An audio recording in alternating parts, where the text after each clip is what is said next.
Okay, hi everyone. Welcome to this online workshop. We're going to be talking about divestment campaigning around the world and the global divestment mobilisation that is happening in May, which is really exciting. My name is Natasha and I am the Europe organiser for 350. I'm filling in for Emma, who's the normal Europe organiser while she's on sabbatical. And I am joined today by two colleagues from New Zealand and from South Africa. So would you like to introduce yourselves? First, Aaron, do you want to say hello? Kia ora, Aaron here. It's great to talk with you all. Calling in from near Wellington, out in the countryside in New Zealand. And it's just starting to get light out here. And we're going into autumn while you guys are toward summer, no doubt. Thanks, Aaron. Ahmed, would you like to say hi? Hey everyone, Ahmed here from Johannesburg, South Africa. Same hemisphere as Aaron, so going into autumn, unfortunately. Man, it's good to be here. Thanks, Natasha. Great. Thank you both so much for joining us. It's great to have people from, all over the world talking to us here in Europe about what is happening.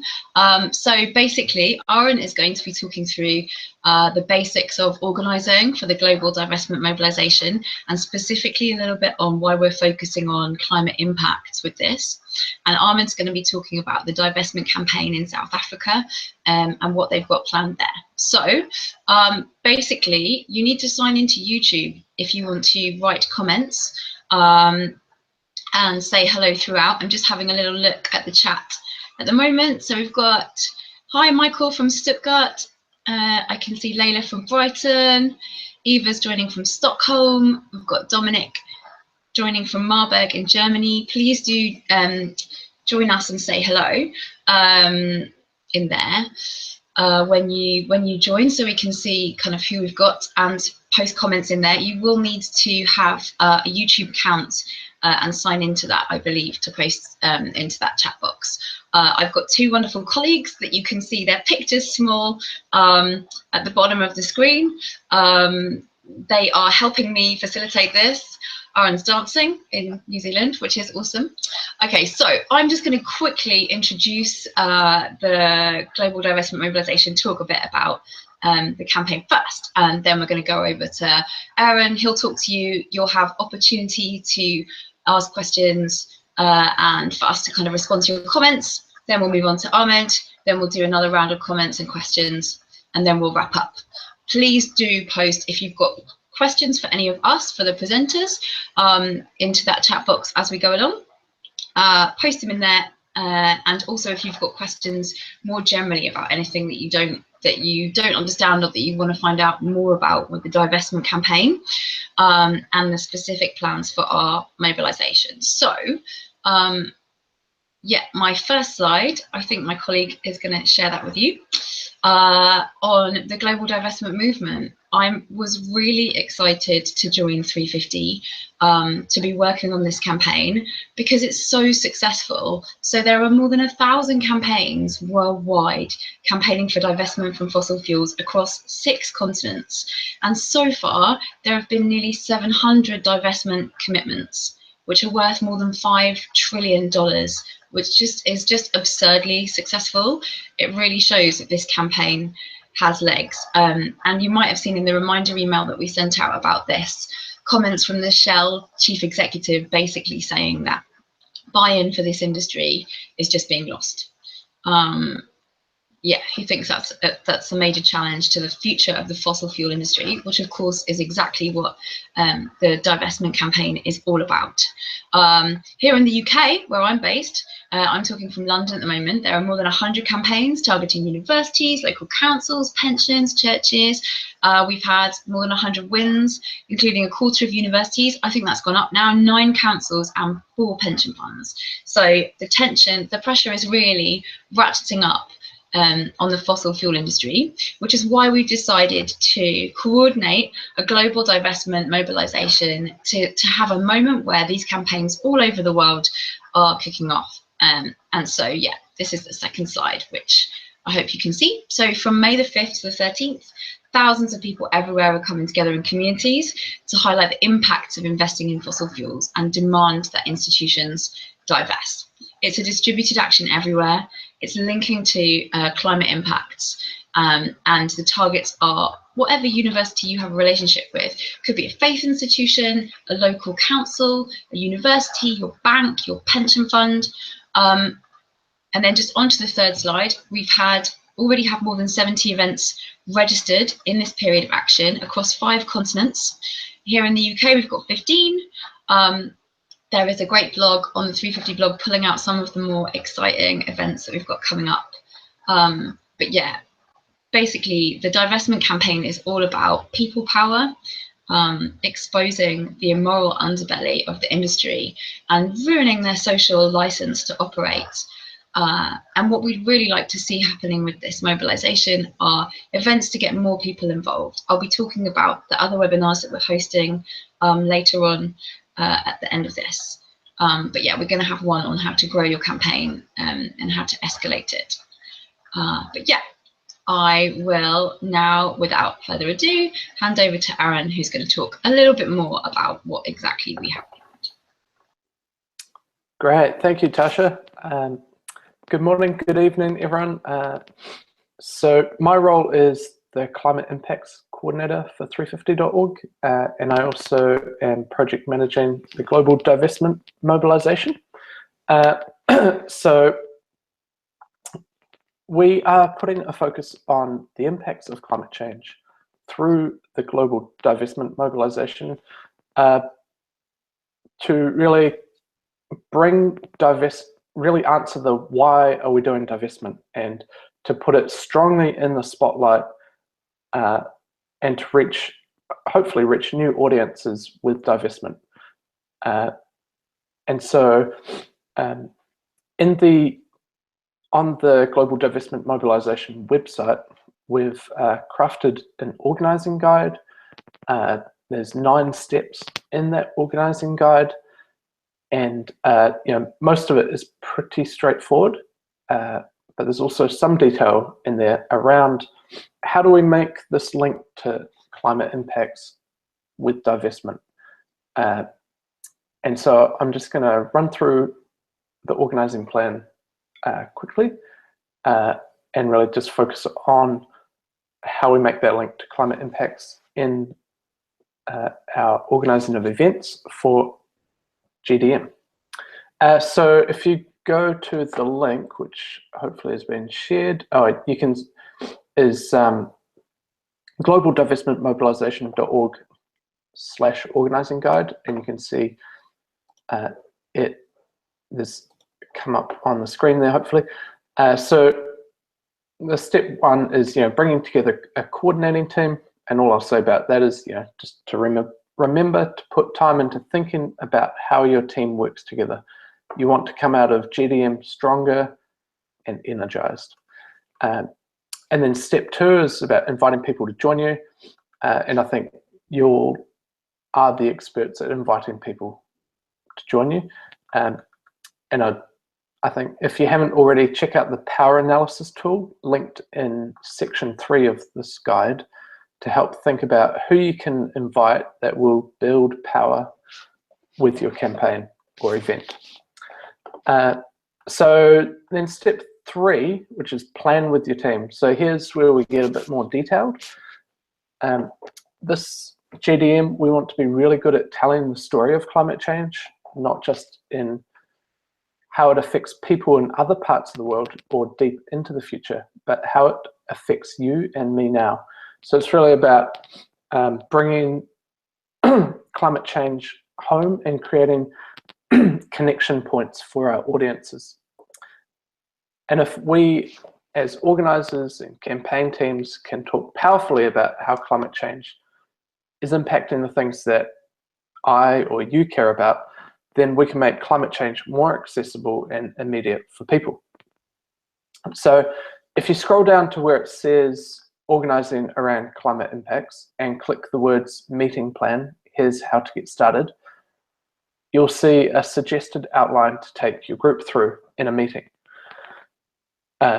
So steps 1 to 4 there take you through a process of identifying impacts, sharing, and then agreeing on an impact or two to focus on as a group. This may involve some reflection and research or learning to understand how to talk about local impacts and how to accurately attribute it to climate change. But I really think it's worthwhile putting the time into that. And many of you are probably already experienced about talking about climate change, but you'll see at the bottom of the section some guidelines on how to connect the observed local impacts to the wider trends of climate change. And this is usually the safest approach. It can be especially helpful if you can find an attribution study, which are more and more common now, and they clearly calculate the role climate change played in a particular event. And I'll give some examples shortly. What we want to talk about is the impact of the impact. So rather than just focusing on naming the impact, focus on also how the impact is making life harder, more dangerous, or more expensive for people or something you care about. So for me here in New Zealand, an example is just yesterday, I was meant to speak with my colleague, Neve, who lives far in the north of New Zealand, but her farm was flooded out and she's still cleaning up. Extreme weather event that happened over the weekend, roads of 2 contrasting climate impacts, escalating periods of drought, broken with the sudden deluge, which has brought devastating flooding. And I still haven't been able to hear how she's coping. And more widely, this trend is global. You know, we've just seen it in California, where after years of drought, the deluge was intense, and it strong enough to break dams. Another sort of interesting example, I think, is one from South Australia, where increased heat due to climate change is having a severe impact on horses. And I do like horses. So the South Australian Horse Owners Association have launched an initiative called Future Proof Your Horse. And that's getting people to plan for how their horses can survive extreme record-breaking heat. And then lastly, talking with my colleague in Philadelphia, USA, Daniel, has told me how he's watched trees outside his window start to die due to the shifting in timing and extent of seasons. And he spoke of his connection with the tree and how he felt a great loss at watching this, while also knowing this wasn't affecting just one tree, but entire forests in some places.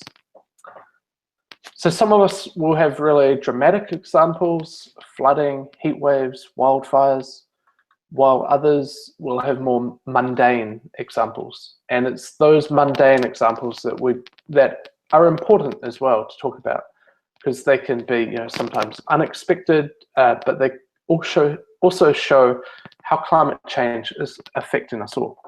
And it's just that your council can no longer afford to fix the roads because they keep getting flooded out or they keep experiencing intense rain. So they're filled with potholes, etc. So you'll see the pattern we're aiming for is starting from the local and personal, and then connecting to what has been seen in the bigger picture. Some of the things you might want to focus on in Europe is, you know, that flood disasters have more than doubled in Europe in the last 35 years. And an attribution study showed that the severe flooding that submerged Paris last summer was almost twice as likely due to human-made climate change. Northern Europe is getting rainier. Sea level rise is already affecting communities. So coastal communities in Wales are facing being abandoned because of the enormous cost to maintain the defences.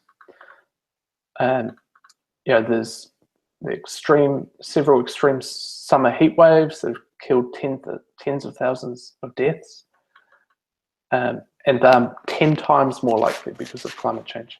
And we can go on and on.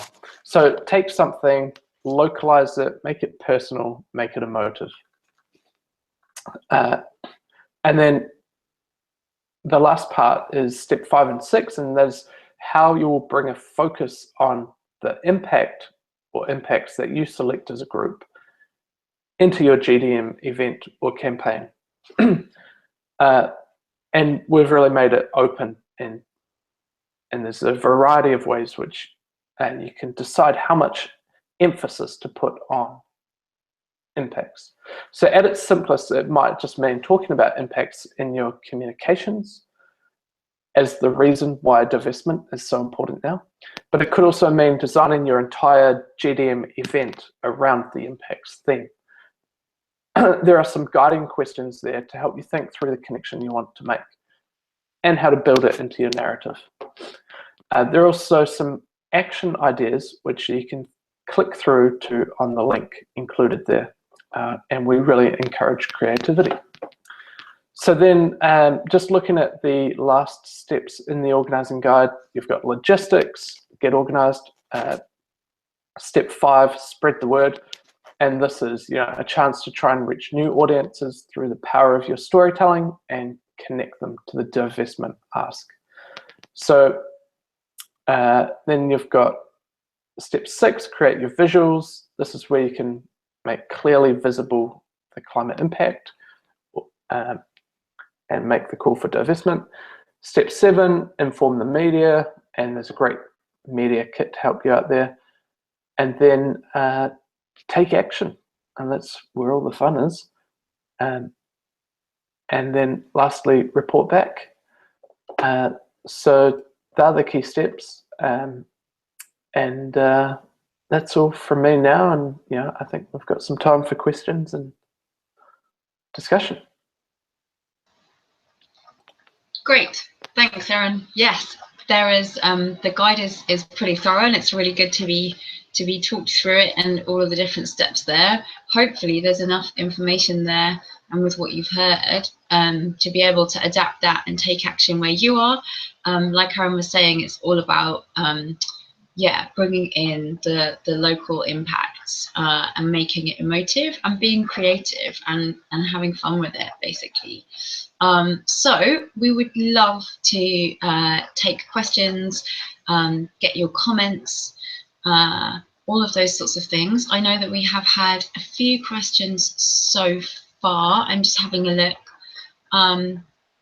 So Tommy said, it would be great to hear about different people's experience with how to find out who in your local area are investing in fossil fuels. Transparency is not a given when it comes to this, obviously. I think that's a good question. I'm not sure that I'm the best person to answer, but I would say that as a starting point, it's probably best to try and figure out who could be your target, who would be an institution that you have a relationship with. So it might be your local council or local government, or a university if you're at one, or if you're involved with a faith group, or where you bank, or any of those sorts of institutions as a starting point for doing your research, rather than trying to see, because I mean, there are so many people investing in fossil fuels. There are some great resources on gofossilfree.org/Europe. There's a step-by-step guide and contact details for national organisers to ask for help in your country as well. But I wonder if Aaron or Ahmed, if you have any suggestions on that question. Sure. I mean, there's investments in fossil fuels all over the place, and it's really about, I think, spending some time to do a bit of a power analysis. So who in your local area is quite an influential institution, but B, also willing to listen to its people. And so there's actually, I think, a link in the organizing guide to how to pick a target, and that gets you thinking through, who is a target that we could actually move, and who is a target that will actually have influence if we move them, and impact. So I think those are the criteria.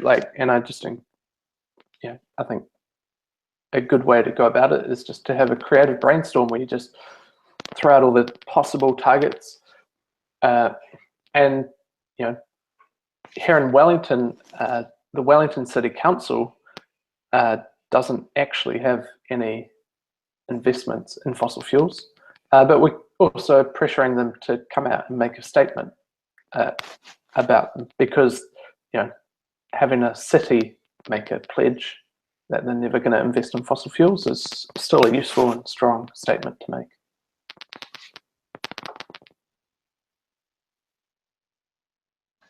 Thanks, Aaron. Ahmed, do you have any suggestions from your experience to add here? Sure, yeah. I think just like connecting impacts to the way the media is reporting on those impacts, and who, like for example, in South Africa at the moment, we're targeting the city of Cape Town because the media is like reported on the water crisis in the city. So we're really pressuring the city to, really make a decision in favor of divestment. So we've taken what's come out of the media as that sort of like push for us to really try and encourage the city to make a decision towards committing to divest. So sometimes it is as simple as like really just following what's happening in the media. And I think a lot of the time the media does kind of give us sort of like signs and signals to potential targets.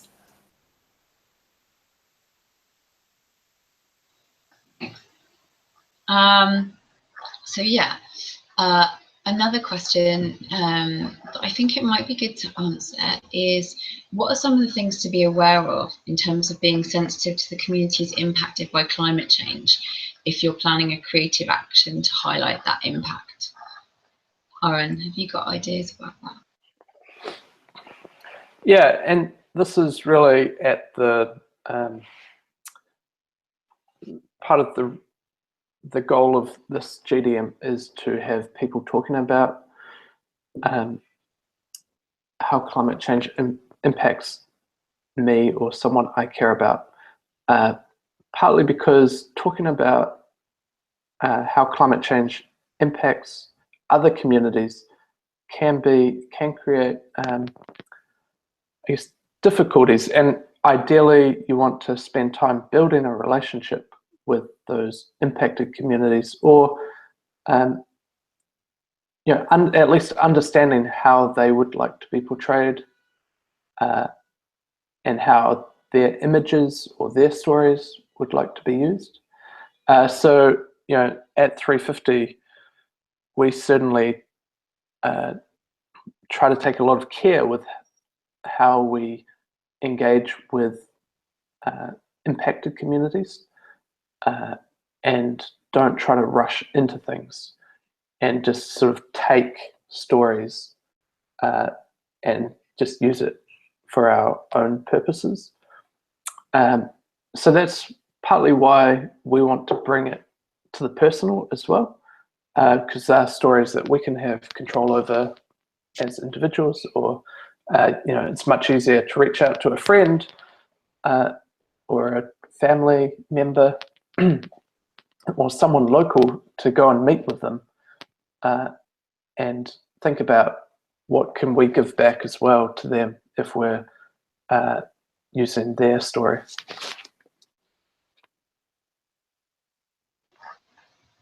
Yeah, this is just making me think about the last webinar that I ran a little while ago, when we were looking at how the climate movement could respond to the rise of the right with the Muslim ban and the right on the rise here across Europe. And we were looking at things like the Black Lives Matter City Airport action and the film that they made around that. So I think that's another interesting way of linking to climate impact where you are, and looking at communities that are impacted, because in places like London, it's Black communities that are being most impacted by pollution from airports and from car fumes and all of those sorts of things. So reaching out to groups that are working on those things and collaborating with them to put actions together would be really good. It would be great if people could share the kind of actions they've been planning to highlight climate impact in the chat, and just to share the actions that you're planning where you are generally. That would be great. We had another question that was sort of similar to asking about research, but it was from somebody who is a water protector from Arkansas Rising, asking about how to find out what banks are invested in and communicate with them. I mean, I know that this isn't the focus of the webinar, but I wonder if either of you have any suggestions on that. It's outside of my area of expertise, but yeah.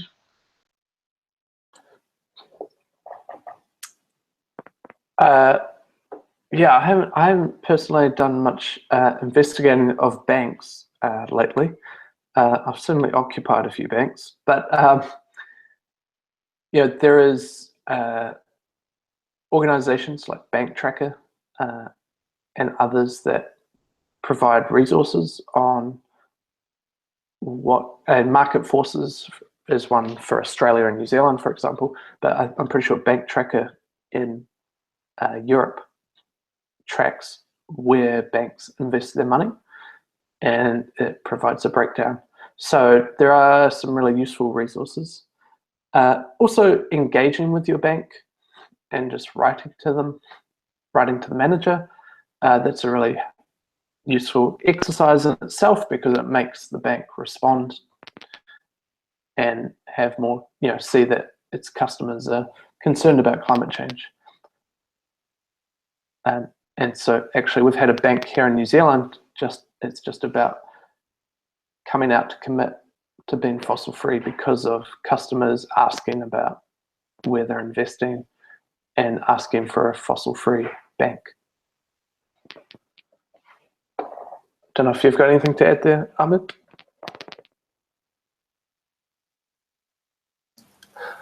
No, nothing to add, but yeah, definitely would recommend using Bank Tracker as a resource to try and find out whether your bank is investing in any projects. Yeah. Thanks, that sounds good. We've got some more questions that are coming through. One of them is about groups. So how you even start to get a group together, I guess. I'm not sure. This is Layla, I think. If you're just one person, how do you get a group together in the first place? And yeah, I know that both of you have been working on this stuff. So Ahmed, if you have any suggestions as well, and Aaron, it'd be good to hear where to start. Sure, yeah. I mean, I think there are a lot of ways to really like get a group going. I mean, I think one way could be, for example, having a film screening on campus, you know, just inviting a bunch of friends and, you know, getting their friends to invite their friends to a film screening. And then, you know, before or after the film screening, getting someone to present on, you know, why you think your campus should have a university group that, you know, targets certain institutions within your city or your university itself.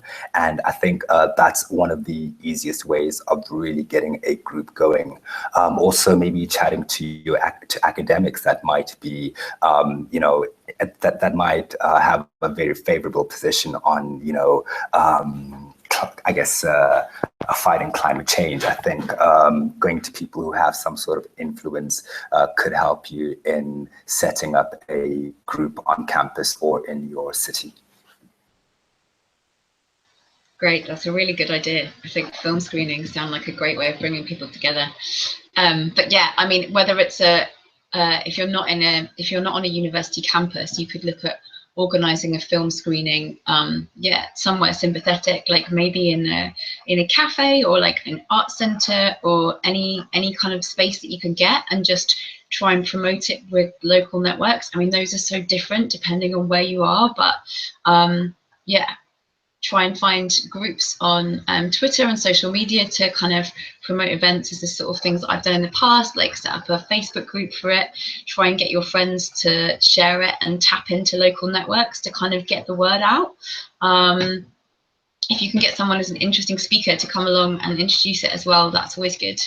But yeah, it's just a bit of creative thinking about how that translates into where you are, I think. Aaron, did you have ideas as well? Well,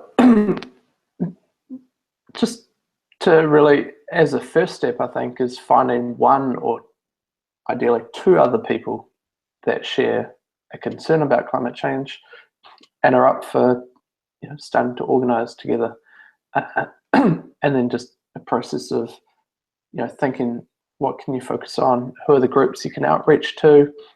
It might just be in the early days a stage of gathering information and finding out who else is out there that you could go and meet, and just over time you build up contacts, and then you run some events like a film screening, and you start to build momentum.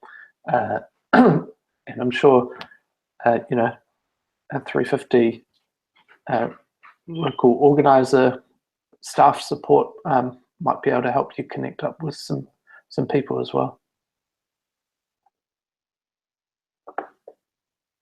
Yeah, and I think it's worth saying that obviously we want lots of actions to be happening in this global divestment mobilisation in May. But if you're not at the point where you have a group where you can do that, then if you wanted to advertise a film screening or have some sort of event to try and bring people together, then you could totally share that on our map as the kind of first step of this.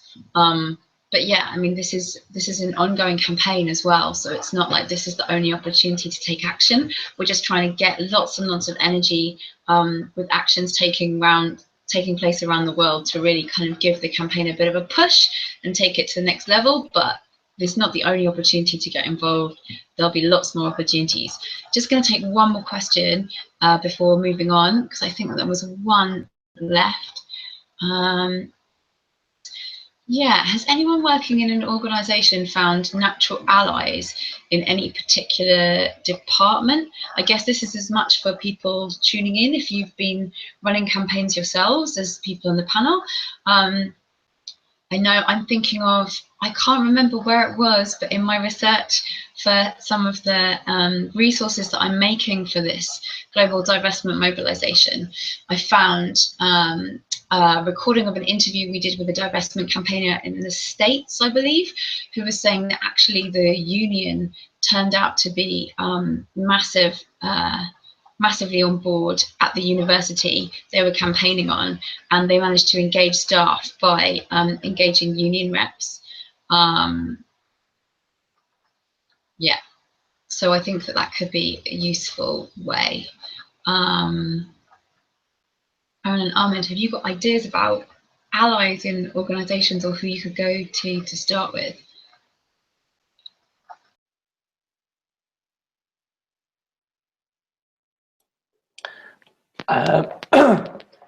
Not particularly, but just one anecdote, I guess, is a couple of years ago we went and occupied the global headquarters of ANZ, which is a big bank in my part of the world, and we spent about 8 hours in the building, and 6 floors looked down on the foyer where we were, and we were chanting away. And clearly there were some annoyed staff members, but actually we were getting a lot of really positive tweets, and we also, a member of staff recorded the first 2 hours and emailed it to us. So I think it is definitely important to remember that within any institution there are going to be allies, and there's going to be people in opposition, and there's going to be that polarization within an institution. And so designing your campaign so that it supports your allies to have a strong voice within the organization. So it's how do you do the campaign in a way that is not just entirely negative, but is positive and hopeful and gives those people in the organization things to point to and be like, yeah, see, this is why we need to divest.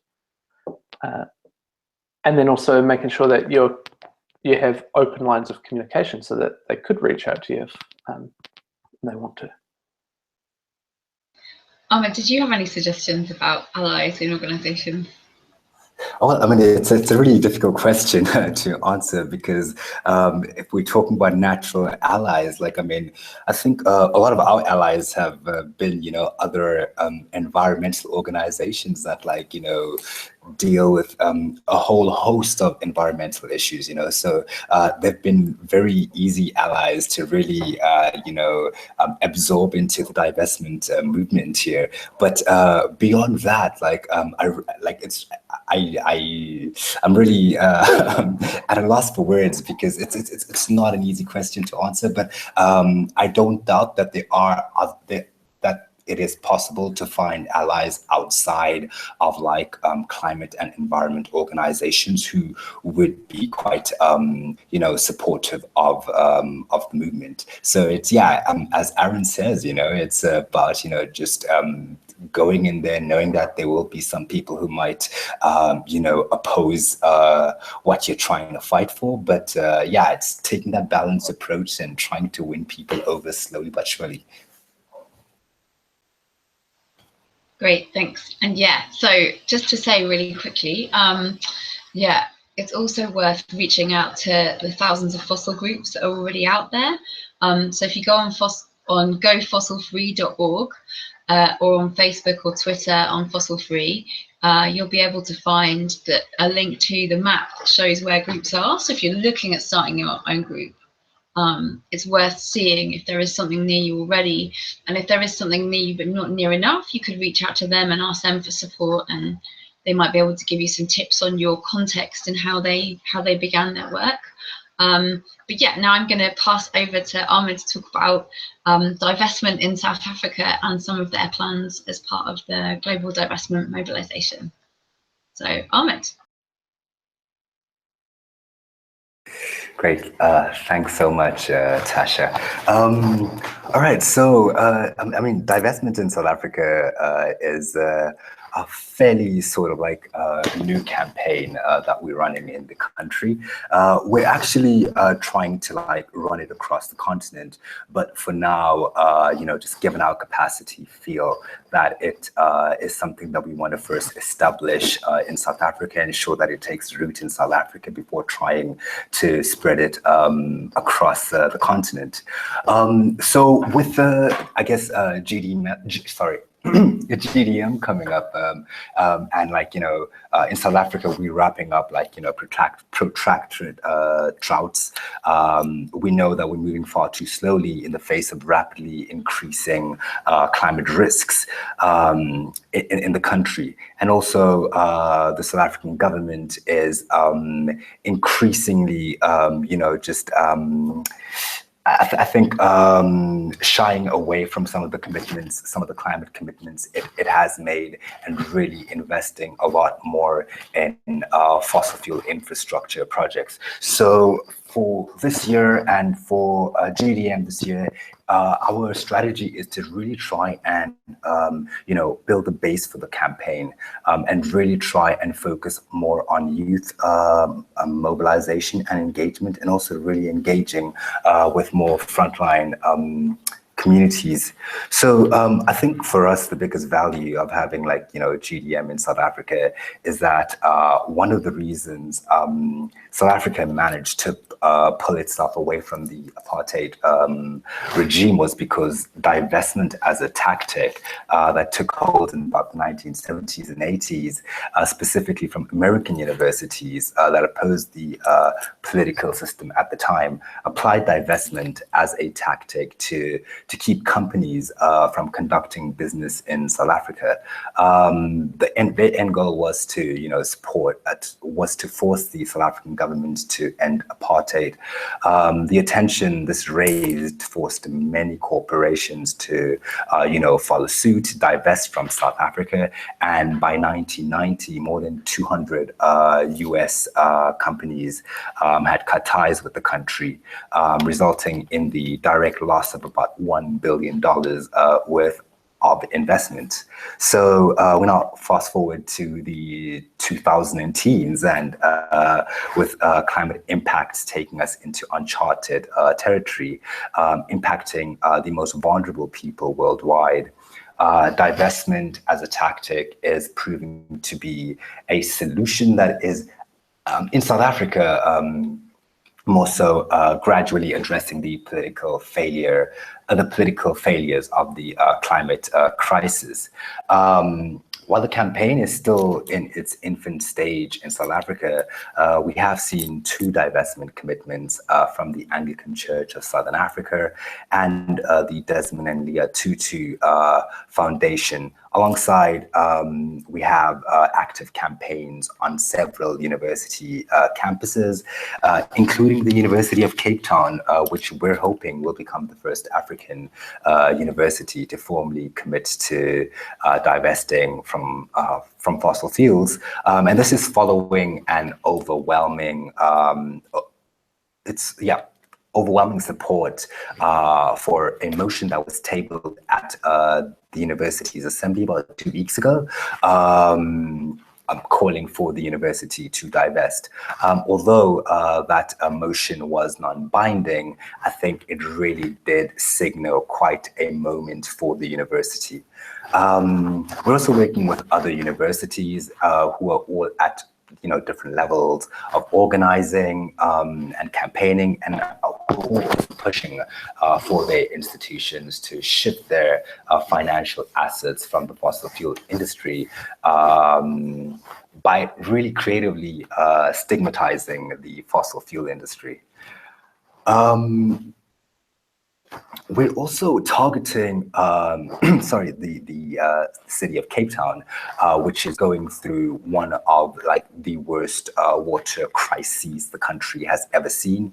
By 2019, demand for water will exceed supply. So that's a very scary. So that was a very scary article to read in the newspaper last week. So although the city is increasingly building more resource efficient buildings and infrastructure, and is really trying to become a resilient city, our messaging is around the lines of, it doesn't make sense for the city to be pursuing all these ambitious climate goals, climate protection goals, while at the same time worsening the impacts of climate change through the financial assets that the city is invested in.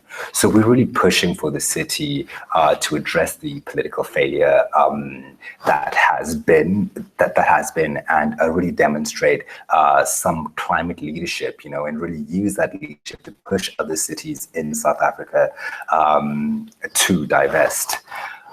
So in terms of GDM, one of our is to really capture new movement and new media attention. So one of our many plans, we're still really trying to cut down plans, but one of our big plans is to have a coordinated die-in, where at the same time at several universities across the country, we will have students occupying a space, and a fairly public and visible space on their campuses, and pretend to be dead. And we want to do this against a backdrop of infusing, traditional and creative sort of tactics. As a team, we decided that there is enormous potential for artivism in the country and on the continent. Taking into consideration that 70% of well, I guess I just threw that number out, but a huge, like a large portion of the African population does consist of the youth below the age of 30. And I think using art as a social justice tool can become the main pillar for creating some climate change awareness, but also really pointing to other, social justice fights that are happening on the continent. In the past, we've trained a lot of our supporters and volunteers with artivism skills, with the support of a network of up-and-coming creatives in South Africa who have shared their skills to allow us to really creatively communicate environmental struggles and really also allow them become more visible. It is important for us, this GDM, to really be visible, and we are going to go from like guerrilla marketing to having like graffiti on like walls especially in the Cape Town CBD, but also on campuses, just to really try and ensure that the campaign becomes more visible. It is our goal to capture new movement attention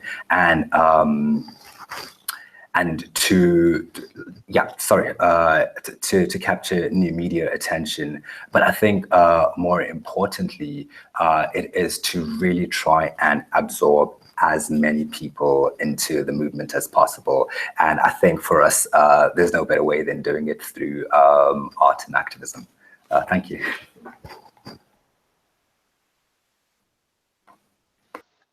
Awesome.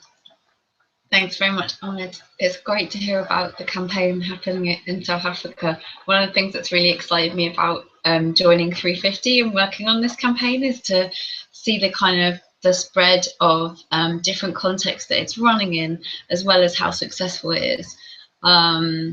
It's been I find it really, really inspiring with something as big as climate change, that people all over the world are taking really tangible actions for institutions to divest, and that it's really picking up steam. I'm just looking at the chat box. I can't see. I know that there are some conversations people are having where others in the chat are suggesting things, which is really great. It's really helpful for you to be talking to each other about what's going on where. But I'm not seeing any specific questions for Ahmed at the moment.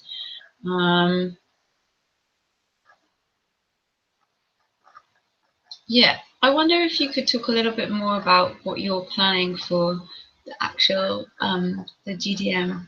Maybe I missed this because I was looking at the chat and other stuff, but I know when we spoke before, you were talking about how there were perhaps some die-ins organised across universities. If you could talk a bit more about what you're planning, that would be great. And sorry if I missed you talking about it already. Sure. Yeah. Sorry. I mean, I didn't really, get too deep into the die-in, but really just mentioned it. So the plan is because some of the universities are at different levels of organizing and campaigning around divestment. We really wanted to do something that would like capture attention for all the campuses, and we thought that maybe by creating a situation where each campus at the same time, people, just go to a fairly visible place in campus and pretend to be dead with banners, just speaking to what they're doing for a short period of time would be, I guess, would hopefully create some sort of stir on campus, but also, generate interest more widely. I mean, I think the planning for that is still at its early stages. We have about 4 campuses who are on board at the moment, so we're really trying to get more, because I think this is more a numbers thing rather than just the action. I think if we have more campuses really, joining us on this, it would create a powerful sort of like moment. Great. That's good to hear. And could you also talk a little bit about the climate impacts that you're going to be highlighting, or the groups will be highlighting in South Africa, and how that will kind of come through in your plans. All right, so for example, in Cape Town, we'll be really focusing in on the water crisis at the moment. Dam levels are at their lowest, and as I said, by 2019, demand for water will not, so supply will not meet the demand for water by 2019. So really focusing on the water crisis in Cape Town. There's been water, what they call water shedding. So basically cutting water off, or really asking people to keep their water use to a minimal. The government's gone as far as like naming and shaming some of the biggest water abusers at the moment because of how like bad the situation is at the moment. We'll also be focusing in on the drought. We just like in I guess towards the interior of the country, where we've come out of like a 2-year drought. It was really bad.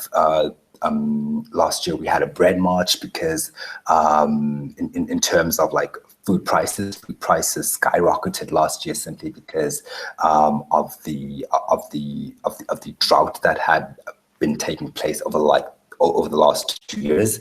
So really trying to say that you know, I mean, we've just like come out of a drought, but that does not mean that these sort of events aren't going to get worse as time goes by. So it's really trying to let people know that, you know, we're not out of the woods yet, and we really need to do something more drastic to ensure that we don't see a drought as severe as the one experienced over the last 2 years.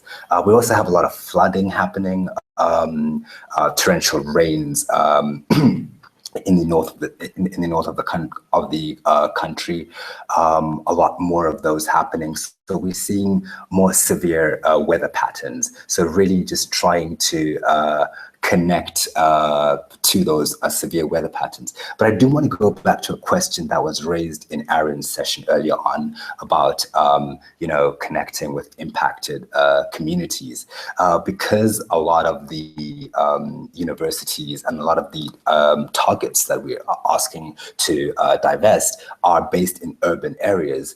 They don't really they aren't really impacted by a lot of like a lot of the climate impacts that I'm talking about, right? So when we're trying to mobilize in solidarity with impacted communities, it has been important for us to ensure that we're not being tokenistic in the way that we're in the way that we're organizing around impacts, and really just having a very clear engagement strategy with impacted communities and an exit strategy. So knowing when to leave and knowing that communities know that your presence in their community has a time frame. But yeah, I'll leave it at that. Great, thank you. Just one more really quick, speedy question that's just come in. I think this is for both of you, and then we'll have to wrap up. Really will be quite fast because we said we wanted to be an hour, and it's coming up to that. So yeah, the question was around, as well as climate impact, is there any focus on positive visions for a sustainable future in tandem? And I don't think that that's not something that we're highlighting. It's not something that's central to this GDM, but I know it's something that 350 has been talking about doing. I just wondered if you had, if you have experience of divestment campaign that's focused on kind of positive vision for a sustainable future, or how 350 is working on this. It's a big thing to talk about quickly, but there was a question that just came in, so I wanted to give us a go. I think the positive spin always comes in the messaging, and you know, when you're talking about a just transition, it's really about like, you know, laying out what your vision for that transition could look like. But yeah, it just really comes out in the messaging, but never I've never organized around being quite positive about the target. It's always really calling them out for what they're doing. Yeah. Fair enough. Aaron, did you have any suggestions on that front?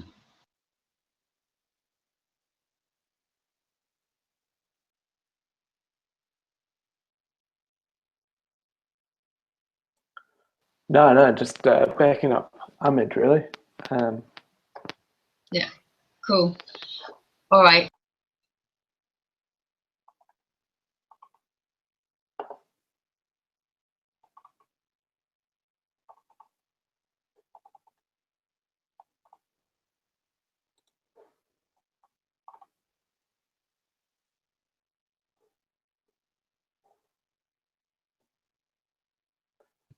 Tasha, I think you're muted. Oh, that's a terrible way to finish. I'm so sorry.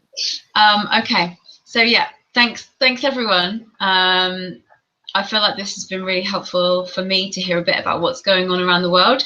There are lots of links to find out more that have been shared here and on Twitter as well. This will be recorded, so if you feel like there are other divestment campaigners or want to be divestment campaigners, you'll be able to share this film with them.